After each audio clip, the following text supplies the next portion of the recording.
અહીંયા ગોપીઓએ વિચાર કર્યો છે, ષડયંત્ર કર્યું છે કે આપણે આજે તો રંગે હાથ આને પકડવો છે. આ નાદાન નટખટ આ કાર્યો આપણાને દર વખતે દુઃખી કરી જાય છે અને માને જઈને કહેવા જઈએ છે તો મા પાછી આપણાને ઊભી થઈ જાય સામે કે મારો છોકરો ના કરે, મારો છોકરો તો હોય જ નહીં.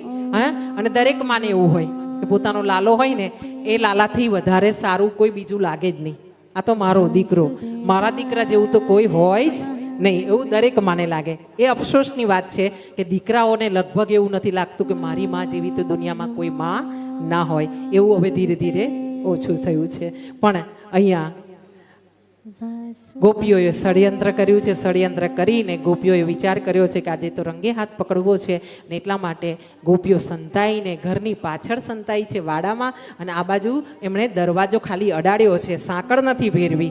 અને આમ સાંકળ ભેરવ્યા વગરનો દરવાજો બારીઓ ખુલ્લી રાખી છે. થોડી વખત થયો એટલે આ કૃષ્ણને ખબર પડી છે કે આજે તો આ ગોપી છે ને ઘરમાં નથી અને ઉપરથી દરવાજો ખુલ્લો મૂકીને ગઈ છે. અને આમ પોતાની ટોળી લઈને આવ્યો છે. ટોળી લઈને જે આવ્યો છે ને ત્યાં ભગવાન અંદર ઘૂસ્યા છે ટોળી સાથે, અને જે માટલું તોડ્યું છે ઉપરા ઉપરી કાનને ગોવાળો ચડ્યા છે. માટલું તોડી મટકી તોડીને માખણ ખાધું છે. જ્યાં માખણ થોડું ખાધું છે, ખવડાવ્યું છે, અને આમ પોતે રેલમ છેલ બધે માખણવાળો થયો છે, હાથ ને મોઢું માખણવાળું છે.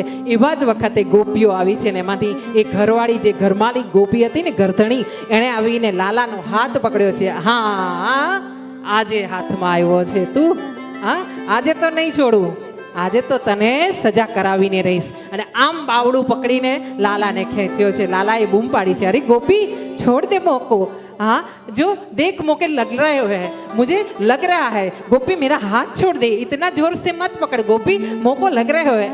જ્યાં લાલો કહી રહ્યો છે ત્યારે ગોપી બીજી બાજુ પોતાની ચૂંદડી માથે લઈને આમ લટક મટક કરતી ગોકુળની બજારમાંથી આગળ વધી છે.